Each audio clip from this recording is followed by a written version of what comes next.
Good morning, students. Have a nice day. I think all of you feeling well. एक बार फिर आप सभी का जीव विज्ञान की ऑनलाइन कक्षा में स्वागत है।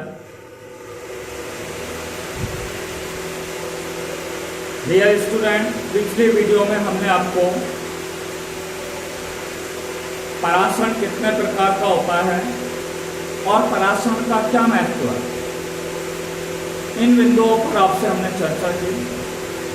हमने आपको बताया कि पराशरण जो है दो प्रकार का होता है, एक बाह्य पराशरण और दूसरा होता है अंतः पराशरण। बाह्य पराशरण में हमने आपको बताया जब किसी पादप कोशिका को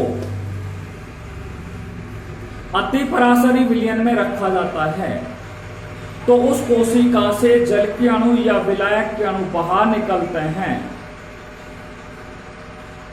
जिसे बाह्य पराशरण कहते हैं। इस क्रिया के दौरान जब कोशिका से जल के अणु बाहर निकल जाते हैं तो आपको बताया वो कोशिका कैसी हो जाती है, शिलत हो जाती है। शिलत का मतलब है उसका जीव द्रव होता है वो सिकुड़ जाता है। ठीक है। दूसरा आपको बताया था अंतः पराशरण।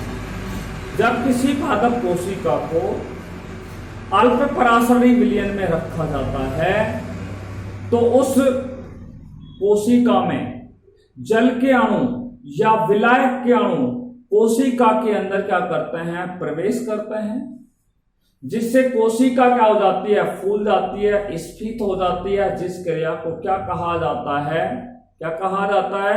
अंतः पराशरण कहा जाता है। आज जो हम आपसे चर्चा करने जा रहे हैं वो है जीवद्रव कुंचन, प्लाज्मोलाइसिस। इस पर हालांकि हम पिछले कक्षा में भी आपसे चर्चा कर चुके हैं। ठीक है। हमने आपको पिछले वीडियो में बताया कि जीवद्रव कुंचन क्या है। जब किसी पादप कोशिका को अति पराशरी विलयन में रखा जाता है, जब किसी पादप कोशिका को किस में रखा जाता है, अति पराशरी विलयन में रखा जाता है, तो जल के अणु, तो उस कोशिका से जल के अणु, ठीक है, क्या होते हैं, बाहर निकल जाते हैं। अर्थात हम यहां पर कह सकते हैं जब किसी पादप कोशिका को अति पराशरी विलयन में रखा जाता है तो जल के बहिर्पराशरण के कारण उस कोशिका का जीव द्रव क्या हो जाता है, सिकुड़ जाता है। इस क्रिया को जीव द्रव कुंचन कहते हैं।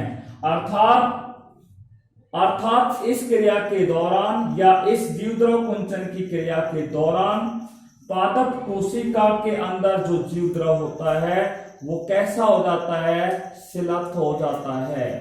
शिलत का अर्थ है कि उसका जीव द्रव क्या हो जाता है, सिकुड़ जाता है। ठीक है। देखिए, उसके पश्चात हमने आपसे बात की थी जीव द्रव विकुंचन क्या है, what is the meaning of, ठीक है, डी प्लाज्मोलाइसिस। देखिए, डी प्लाज्मोलाइसिस क्या है, इस पर भी हमने आपसे बात की।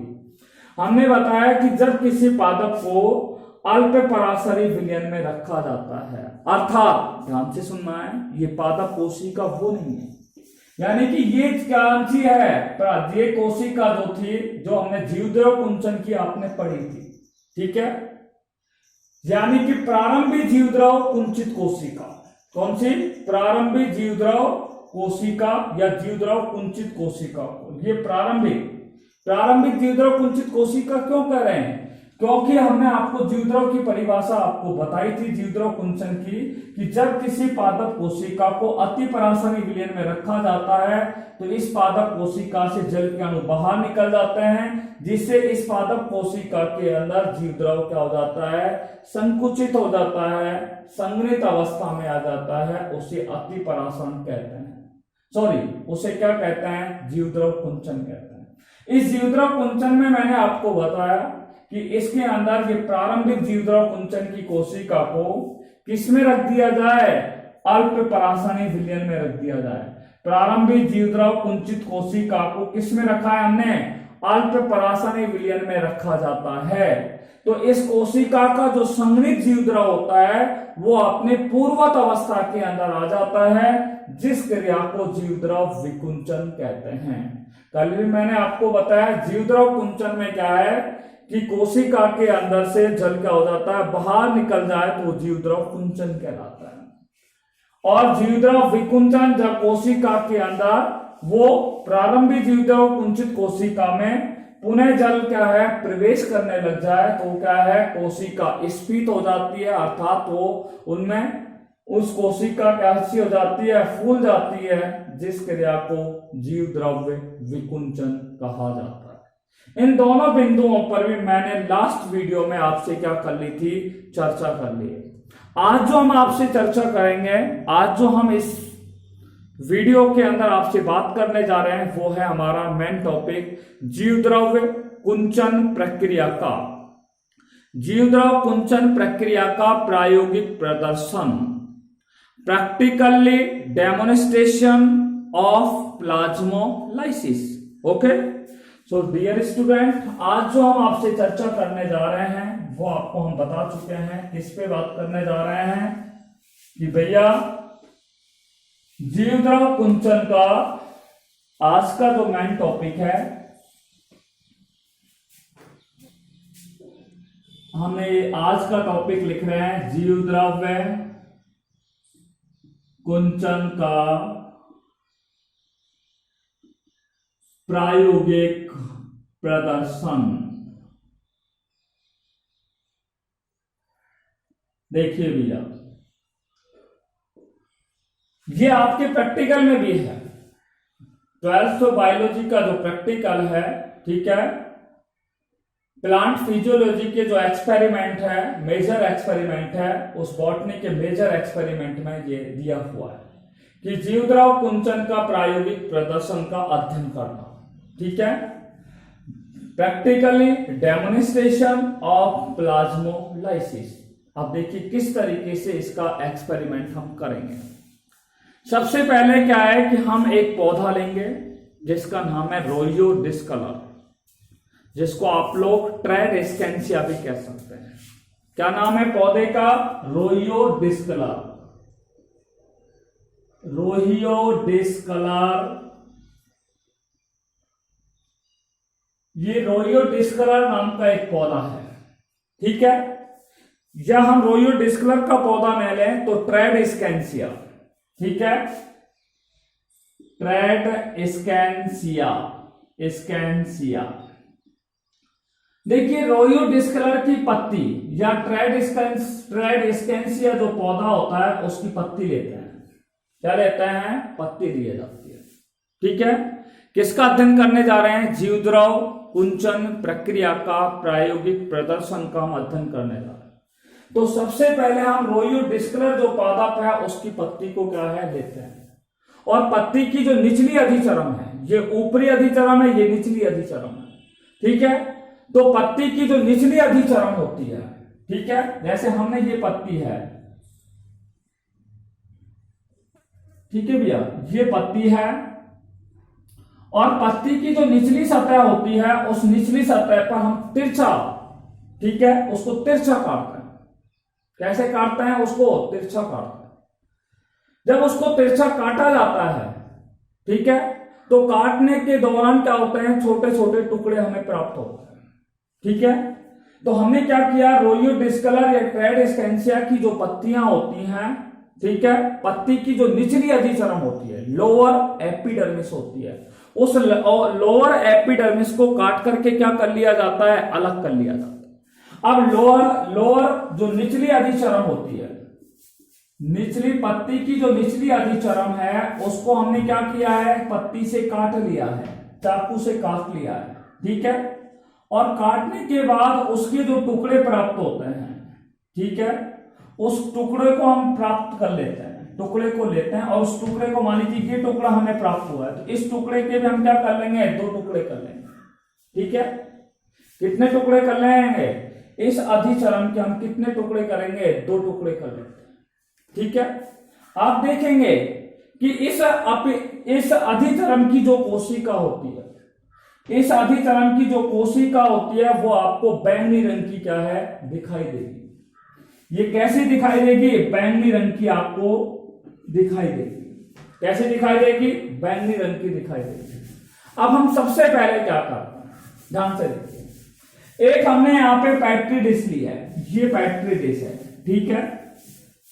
इस पेट्री डिश में हमने क्या भर लिया है? जल भर लिया है, ठीक है।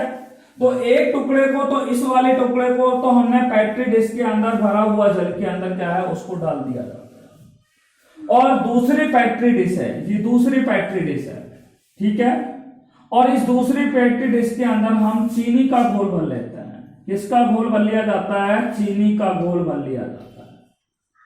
और इस चीनी के घोल के अंदर ये दूसरा जो अधिचरण का टुकड़ा है, उस दूसरे अधिचरण के टुकड़े को क्या कर दिया जाता है? डाल दिया जाता है। ये पेट्री डिश फर्स्ट हो गई, ये पेट्री डिश कौन सी हो गई? सेकंड हो गई। बात समझ आ रही है आपको?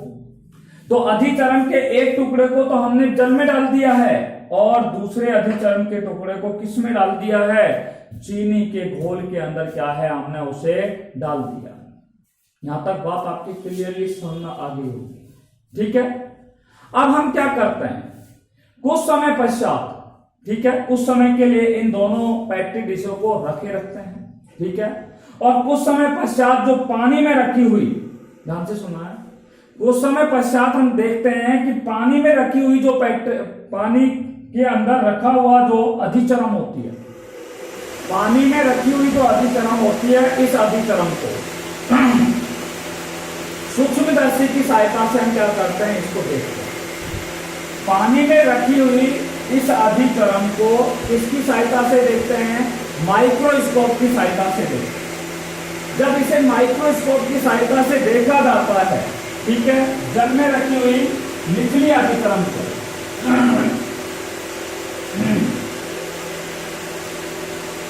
तो आप देखिए इसको, इसकी कोशिका आपको किस तरीके से दिखाई देगी, ठीक है। उसको हम यहाँ पे डायग्राम के जरिए आपको दिखा, ठीक है। तो आप देखेंगे कि इसके अंदर इस पादप कोशिका, इस अधिचरण की जो कोशिका होती है उसके अंदर क्या है? जल प्रवेश कर जाता है, जिसके फलस्वरूप क्या होता है कि जल में रखी हुई जो अधिचरण होती है, ठीक है, उसको जब हम माइक्रोस्कोप से देखते हैं तो देखने पर हमें पता लगता है कि इसकी कोशिका क्या हो जाती है? फूल जाती है। अर्थात इसकी कोशिका कैसी हो जाती है? ये स्फीत अवस्था भी बोला जाता है। इसकी कोशिका कौन सी अवस्था में आ जाती है? स्फीत अवस्था के अंदर आ जाती है। कौन सी अवस्था में आ जाती है? स्फीत अवस्था के अंदर आ जाती है।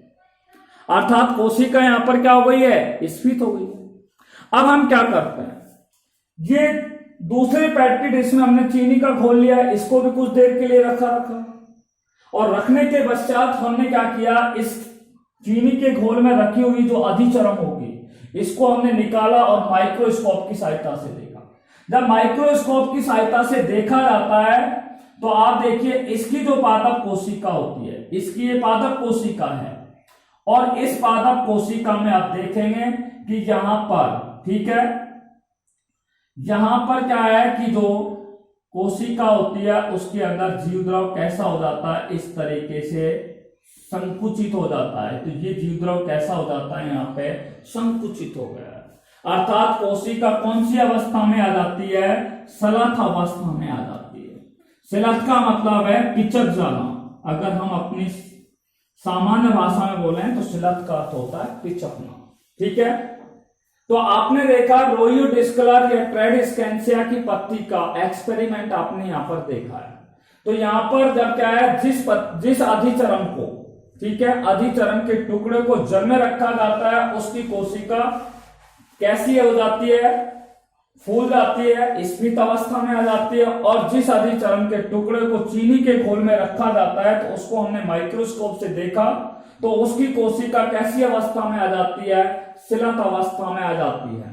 और इस कोशिका के मध्य में जो बैंगनी रंग होता है, इस कोशिका के मध्य में बैंगनी रंग जो होता है वो कैसा हो जाता है? संघनित हो जाता है। और ये बैंगनी रंग का संघनित जीव द्रव हमें क्या है? दिखाई देता है। अर्थात ये किसको दर्शाता है? ये जीव द्रव्य किसको दर्शा रहा है? ये किसको दर्शा रहे हैं? ये दोनों प्रक्रियाएं। यहाँ पर ये जो प्रक्रिया होती है ये तो किसको दर्शा रही है, जीवद्रव विकुंचन को दर्शाती है। अर्थात जब रोइयो डिस्कलर, ध्यान से सुनिएगा, रोइयो डिस्कलर जो है उसकी पत्ती के टुकड़े को किसमें रखा जाता है, जल के अंदर रखा जाता है, तो ये तो किसको दर्शाती है, जीवद्रव विकुंचन को दर्शाती है। और जब रोइयो डिस्कलर के निचली अधिचरण के टुकड़े को चीनी के घोल में रखा जाता है, तो चीनी के घोल में रखने पर इसकी कोशिका जो होती है वो शिलत अवस्था में आ जाती है। अर्थात यहाँ पर जीवद्रव जो होता है वो कैसा हो जाता है, संकुचित हो जाता है। अर्थात यहाँ पर हम क्या है, कोशिका को क्या देख सकते हैं, कोशिका के जीवद्रव को सिकुड़ते हुए शिलत अवस्था में होते हुए यहाँ पर हम उसका अध्ययन कर सकते हैं। अर्थात आपने देखा कि ये किसको दर्शा रहा है, ये एक्सपेरिमेंट जीवद्रव कुंचन को दर्शाता है। ये किसको दर्शा रहा है, जीवद्रव विकुंचन को क्या है, दर्शाता है। जीवद्रव कुंचित जो अधिचरण होती है, ये जीवद्रव कुंचित अधिचरण है। यदि इसको पुनः हम किसमें रख दिया जाए, इस कोशिका को पुनः किसमें रख दिया जाए, शुद्ध जल के अंदर रख दिया जाए, तो शुद्ध जल में रखने पर इसके अंदर जल क्या होगा, पुनः इस जीवद्रव के अंदर प्रवेश करेगा और प्रवेश करने पर ये पुनः कैसी अवस्था में आ जाएगा, इसकी कोशिका या इसका जीवद्रव, कोशिका का जीवद्रव पुनः स्फीत अवस्था में आ जाता है।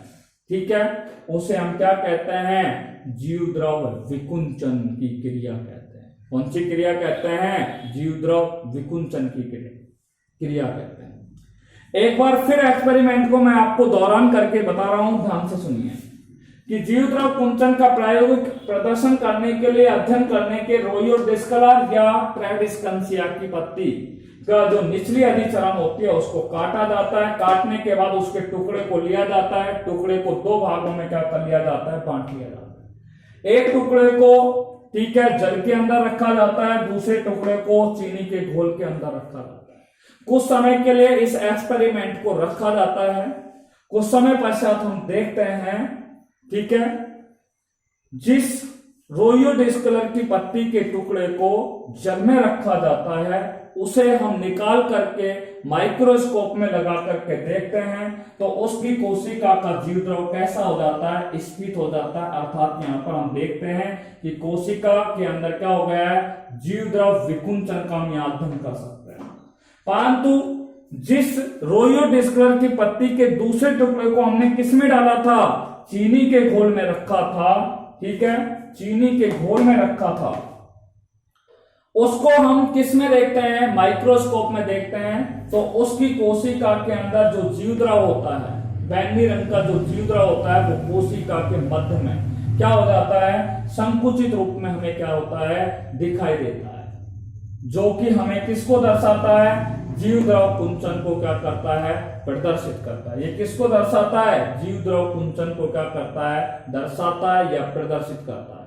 इस जीवद्रव कुंचित अधिचरण को, ठीक है, इस जीवद्रव कुंचित अधिचरण को यदि पुनः किसमें रखा जाए, शुद्ध जल में रखा जाए, तो शुद्ध जल में रखने पर ये जो जीवद्रव कुंचित अवस्था में था, इस कोशिका का जो जीवद्रव कुंचित अवस्था में था वो पुनः उसके अंदर जल क्या करता है, अर्धपारगमन झिल्ली द्वारा प्रवेश करता है, जिसके फलस्वरूप ये कोशिका पुनः कैसी हो जाती है, स्फीत हो जाती है। उसे हम क्या कहते हैं, जीवद्रव विकुंचन कहते हैं।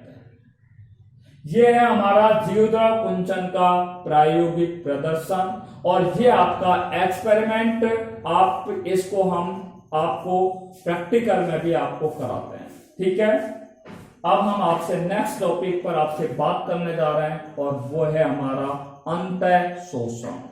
ठीक है, इंग्लिश में बोलते हैं इम्बिशन। देखिए अंतः शोषण क्या है, इस पर हम आपसे चर्चा करने जा रहे हैं।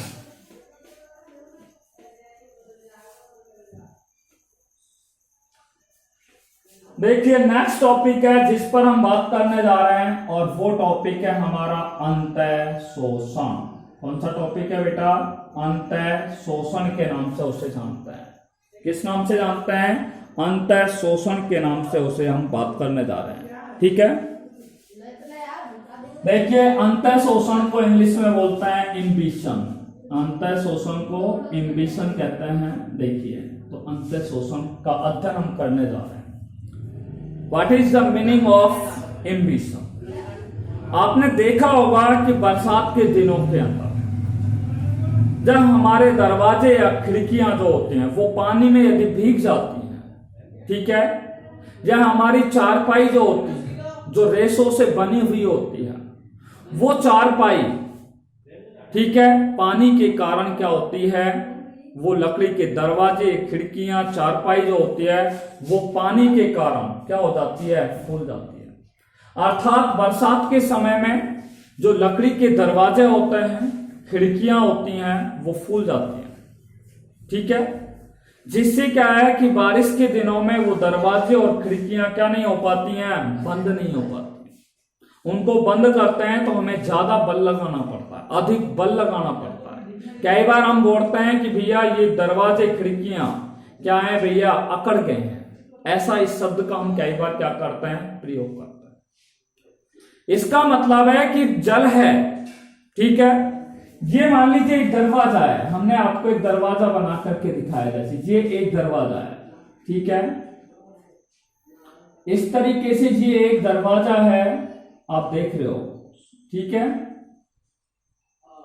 और ये दरवाजा पानी के अंदर बारिश के दिनों में भीग रहा है। चलो भीग भी नहीं रहा है तब भी क्या होता है, वायुमंडलीय आर्द्रता के कारण, किसके कारण, वायुमंडलीय आर्द्रता के कारण ये लकड़ी जो होती है, लकड़ी कैसी होती है, ठोस अवस्था में होती है, लकड़ी कैसी होती है, ठोस अवस्था में होती है। तो ये लकड़ी क्या काम करती है, उस ठोस लकड़ी के द्वारा उस जल को या वायुमंडलीय आर्द्रता को क्या कर लिया जाता है, ग्रहण कर लिया जाता है, जिस क्रिया को क्या कहते हैं, अंतः शोषण कहते हैं।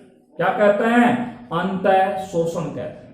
अंतः शोषण की परिभाषा क्या हुई कि ऐसी क्रिया, अंतः शोषण की परिभाषा ऐसी क्रिया जिनमें कोलाइडी पदार्थ, ठीक है, तथा सूखे ठोस पदार्थ, ऐसी क्रिया जिनमें कोलाइडी तथा सूखे ठोस पदार्थ द्वारा जल का क्या किया जाता है, अवशोषण किया जाता है। ऐसी क्रिया जिसके द्वारा कोलाइडी तथा सूखे ठोस पदार्थ, अब ये लकड़ी क्या है, जो हमारे दरवाजे बने हैं, खिड़कियां बनी हुई है, वो लकड़ी से तो बनी हुई है। तो ये सूखे जो ठोस पदार्थ होते हैं वो क्या करते हैं, जल का अवशोषण करते हैं। इस क्रिया को हम क्या कहते हैं, अंतः शोषण कहते हैं। अर्थात ऐसी क्रिया जिनमें कोलाइडी तथा सूखे ठोस पदार्थ जल का अवशोषण करते हैं या जल का अवशोषण किया जाता है, उसे क्या कहते हैं, अंतः शोषण कहते हैं। क्या कहते हैं, उसे अंतः शोषण कहते हैं। ये पहली परिभाषा आपके समझ में आ गई होगी, ठीक है। अब हम दूसरी परिभाषा पर आपसे चर्चा करने जा रहे हैं। कौन सी परिभाषा पर, दूसरी परिभाषा पर आपसे चर्चा कर रहे हैं। हम कह सकते हैं कि ये एक ठोस पदार्थ है लकड़ी, और इस ठोस पदार्थ के अंदर क्या होता है, कण होता है। ये लकड़ी है वो कैसा है, ठोस पदार्थ है। लकड़ी कैसी होती है, ठोस होती है, और इस ठोस पदार्थ है वो छोटे छोटे कणों से क्या है, बनी होती है, ठीक है। तो इस ठोस लकड़ी के अंदर क्या है, कण होते हैं, और इन कणों के द्वारा वर्षा का जो जल होता है, उस वर्षा के जल को ये बिना विलयन बनाए हुए उनको, उस वर्षा के जल को बिना विलयन बनाए हुए ही क्या कर लेती है, अवशोषण कर लेती है। उस क्रिया को क्या कहते हैं, अंतः शोषण कहते हैं। अर्थात किसी पदार्थ के ठोस कण, किसी पदार्थ के ठोस कणों के द्वारा, किसी पदार्थ के ठोस कणों के द्वारा, ठीक है, किसी द्रव को बिना विलयन बनाए हुए अवशोषण करने की क्रिया को ही क्या कहते हैं, अंतः शोषण कहते हैं। पहली परिभाषा जो भी आपको अच्छी लगे वो परिभाषा आप याद कर सकते हैं। ऐसी क्रिया जिनमें कोलाइडी तथा सूखे पदार्थों द्वारा जल का अवशोषण किया जाता है, उसे क्या कहते हैं, क्या कहा जाता है, उसे अंतः शोषण कहते हैं। दूसरी परिभाषा, किसी पदार्थ के ठोस कणों द्वारा, कौन से पदार्थ कणों द्वारा, किसी पदार्थ के ठोस कणों द्वारा किसी द्रव का बिना विलयन बनाए हुए अवशोषण को ही क्या कहा जाता है, अंतः शोषण कहा जाता है। वास्तव में अंतः शोषण को अधिशोषण भी कहा जाता है। अंतः शोषण को क्या कहा जाता है, अधिशोषण भी कहा जाता है, क्योंकि अंतः शोषण एक फेमस शब्द है, इसलिए कई बार बच्चे जो होते हैं वो अधिशोषण को ध्यान नहीं रखते। इसलिए वास्तव में जो अवशोषण होता है, इस प्रकार का जो अवशोषण होता है, इस प्रकार के अवशोषण को क्या कहा जाता है, अधिशोषण भी क्या है, कहा जाता है। अधिशोषण को इंग्लिश में कहते हैं एडसोर्प्शन, ADSORPTION, एडसोर्प्शन, जिसको इंग्लिश हिंदी में बोलते हैं अधिशोषण। क्या कहते हैं, अधिशोषण कहा जाता है। अब देखिए, पादप की जो कोशिका भित्ति होती है, ठीक है, पादप की जो कोशिका भित्ति होती है उसमें 3 स्तर होते हैं। एक होता है प्राथमिक कोशिका भित्ति, प्राइमरी सेल वॉल के नाम से जानते हैं। दूसरी होती है सेकेंडरी सेल वॉल के नाम से जानते हैं। तीसरी जो होती है उसको टर्सरी सेल वॉल के नाम से जानते हैं। हमने 11th क्लास में आपको बताया कि टर्सरी जो सेल वॉल होती है वो मेजरली जिम्नोस्पर्म प्लांट में पाई जाती है, और आवर्तवीजी पादपों में केवल ज्यादातर primary secondary wall, primary cell wall और सेकेंडरी सेल वॉल ही उसमें क्या है, पाई जाती है। प्राथमिक कोशिका भित्ति और द्वितीय कोशिका भित्ति ही किसमें पाई जाती है, आवर्तबीजी पादपों में पाई जाती है। बस समझ में। अब आपको बताते हैं, ये प्राथमिक कोशिका भित्ति और द्वितीय कोशिका जो भित्ति होती है ये किससे बनी होती है, सेल्यूलोज और पैक्टिन से बनी होती है। किससे बनी होती है, सेल्यूलोज से, और किससे बनी होती है, पैक्टिन से बनी होती है। प्राथमिक और द्वितीय कोशिका भित्ति किससे बनी होती है, सेल्यूलोज और पैक्टिन से बनी होती है, जो कैसी होती है, जल स्नेही होती है। ठीक है, जो कैसी होती है, ये जो प्राथमिक और द्वितीय कोशिका भित्ति जो होती है वो सेल्यूलोज और पैक्टिन से बनी होती है। इस कारण से प्राथमिक और द्वितीय कोशिका भित्ति कैसी होती है, जल स्नेही होती है, हाइड्रोफिलिक होती है। ठीक है, कैसी होती है, जल स्नेही होती है, जो बहुत अधिक मात्रा में जल का क्या कर लेती है, अवशोषण करती है।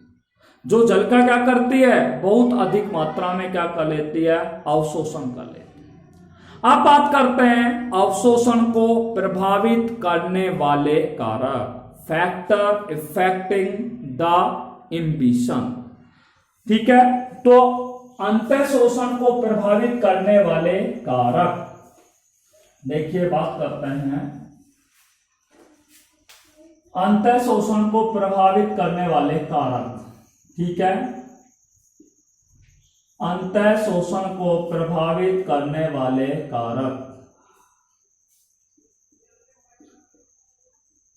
अंतः शोषण को प्रभावित करने वाले कारक। देखिए, अंतः शोषण को कौन कौन से कारक हैं वो सर्वाधिक रूप से प्रभावित करते हैं। नंबर 1, तापक्रम। ठीक है, टेम्परेचर किस तरीके से, टेम्परेचर किस तरीके से अंतः शोषण को प्रभावित करता है। ठीक है, मैं आपको बताऊं, जैसे आप देखिए, मैं आपको एक बहुत सिंपल सा फैक्ट बता रहा हूं। देखिए, वायुमंडलीय तापक्रम बहुत अधिक है। तापक्रम जब अधिक होगा तो आपको बता दूं, जो लकड़ी होती है, ठीक है, तो वो भी गर्म होती है, उसका भी टेम्परेचर अधिक होता है, तो वो ज्यादा जल को क्या करती है, एब्जॉर्ब करती है।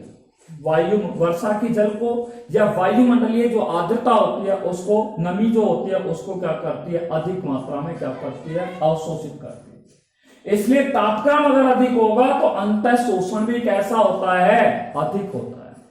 दूसरा है अंतः शोषण की बनावट।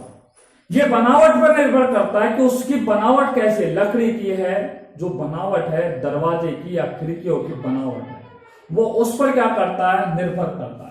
तो अंतः शोषण को एक तो तापक्रम प्रभावित करता है, और दूसरा अंतः शोषण को प्रभावित जो करता है वो उस पदार्थ की, ठीक है, बनावट, ठीक है, स्ट्रक्चर पर क्या करता है, निर्भर करता है।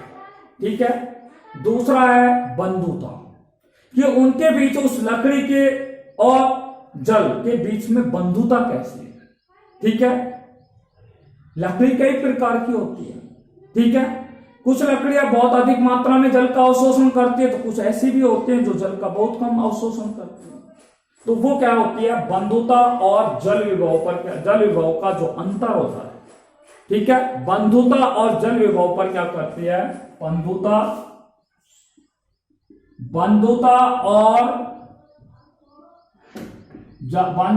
और जल विभव के अंतर पर क्या करती है, निर्भर करती है। जल विभव और बंधुता और जल विभव के अंतर पर क्या करती है, निर्भर करती है।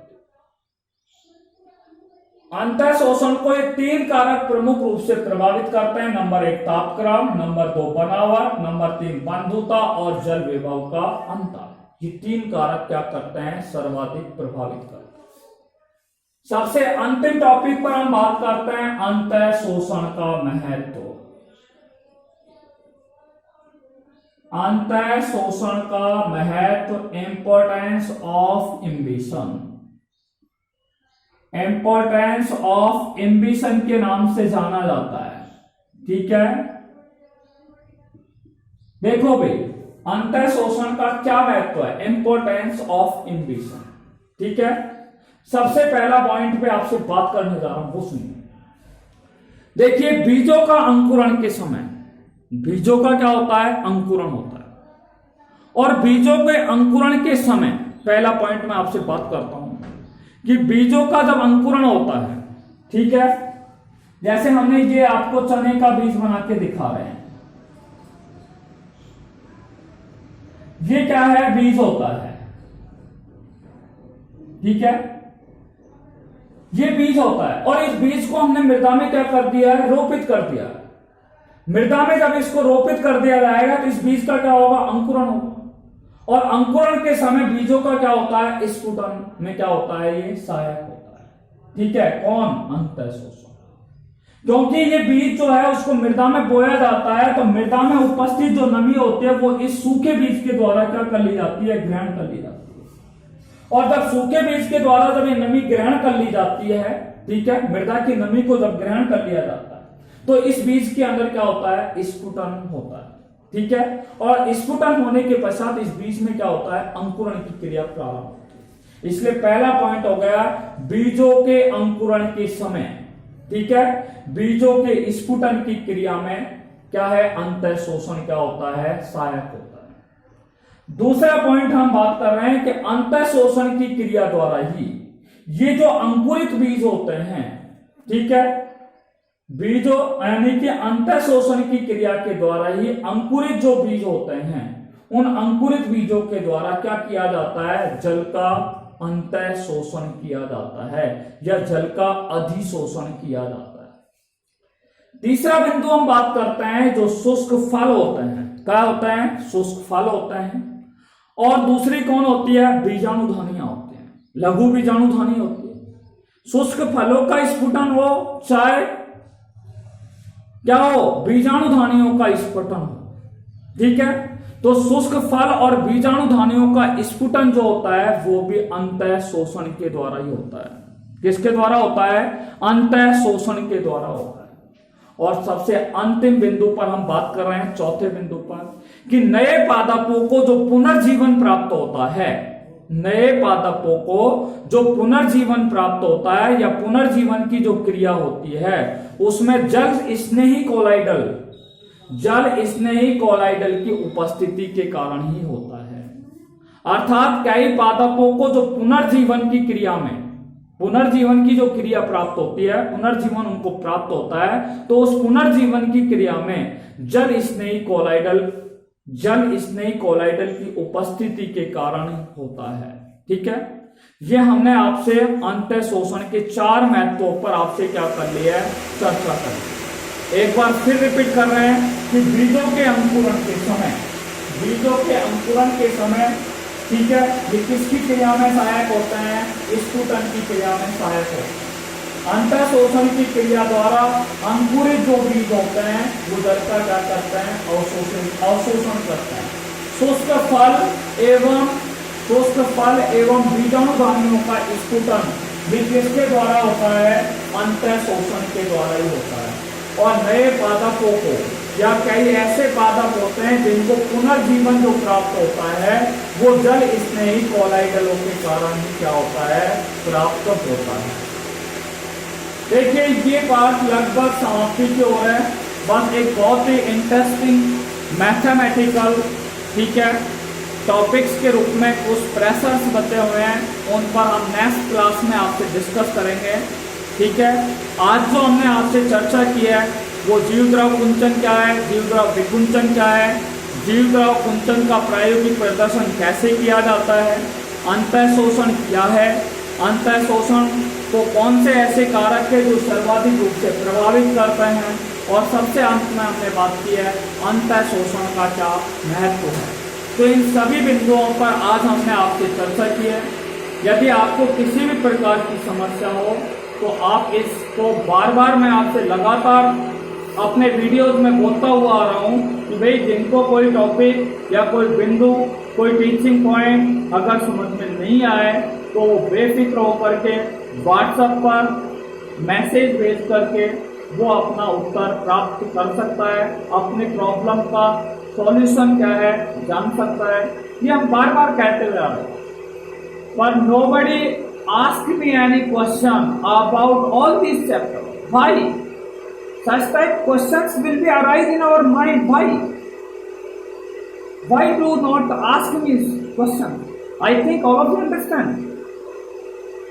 I think all of you understand. If you will not ask me questions, I think you will understand. So I think this is very good job. This is very good task. Okay? Thank you very much. Till then, take care. Bye. Corona. Be safe and be happy at your home.